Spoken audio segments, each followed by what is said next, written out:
Thank you for listening to Life Improvement Radio. You are listening to a rebroadcast of a previously recorded show.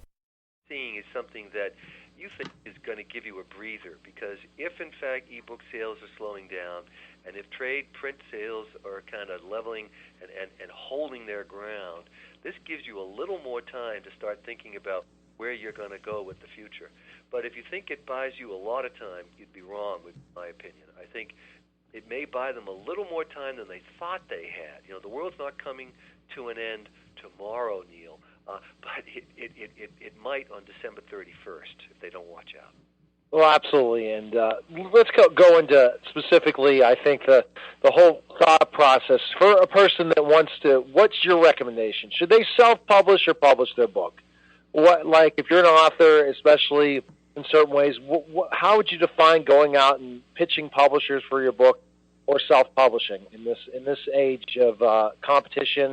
And there's so many books out there in all these different versions, and you want to have a book, you really want to get it out to your audience, but what's the better way to do it, you think?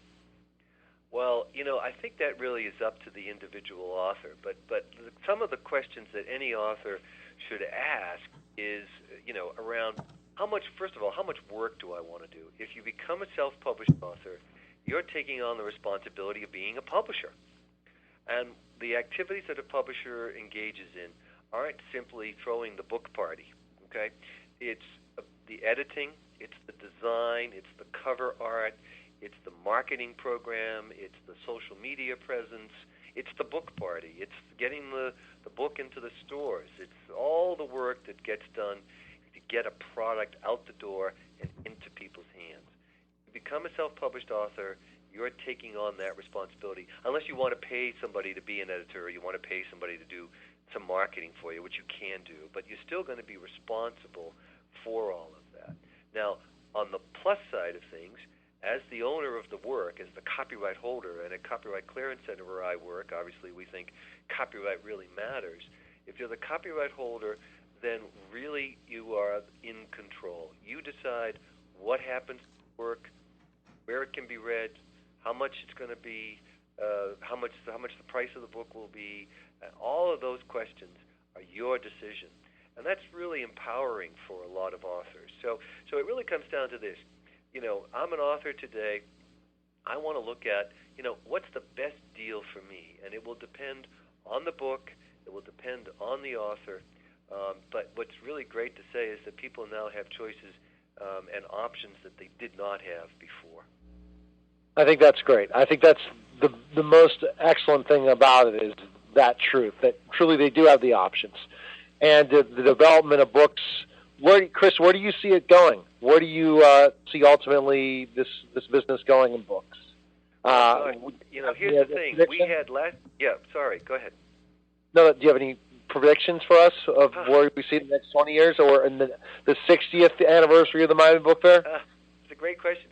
Listen, I think that more freedom of expression is better than less, right? I'm a man who believes in the First Amendment. I was a journalist for many years, so more free speech is always good. So what we're seeing is a world where everyone gets an opportunity to practice free speech. It used to be said that the power of the press goes to he or she who owns one. Now everybody owns a press, so that's a good thing. We're going to see more books than ever. We're going to see more readers than ever, because when you publish your book online, it's available right away, not only to the people in Miami, not only to the people in the United States, but it's available online to anyone who has access to the Internet. And today, that access to the Internet can mean somebody riding a train in Copenhagen, on a plane in Boston, or riding on a camel in the desert somewhere in North Africa. All of those people have access to the Internet today, and many more, of course. And so they are your new audience. Now, each one of them may not necessarily be interested in your book on gardening, but one of them might be, and it becomes your job as an author to find them. But it's a really exciting time. So I look forward to being back in 30 years and talk to you guys then.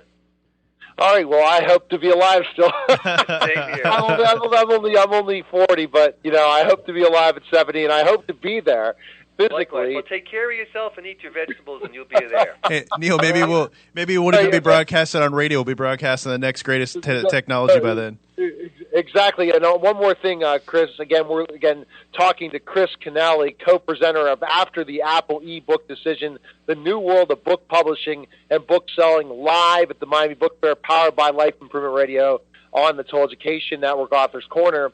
And Chris, where can we find information on you and learn more about you, and so people can kind of search more if they couldn't make the talk?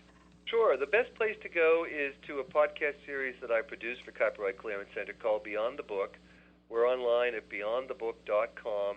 All those podcasts are free and downloadable from the website or on iTunes. So just search for Beyond the Book and you'll find us. All right. Well, fantastic. We're going to take a quick break. You definitely we'll definitely look forward to hearing more from you, Chris, in more years at the Miami Book Fair, and best of luck to you, and stay on the line as we're going to take a short break.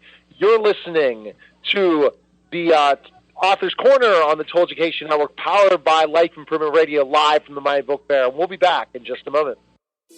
Thank you for listening to Life Improvement Radio. The views expressed by show hosts or their guests are their own and shall not be construed in any way as advice from Life Improvement Radio. We make no recommendations or endorsements for radio show programs, services, or products mentioned on air or on our website. Personal perspectives expressed by the producers, writers, or editors will always be presented as such. Any rebroadcast or retransmission without the expressed written consent of Life Improvement Radio is strictly prohibited. Thanks for listening.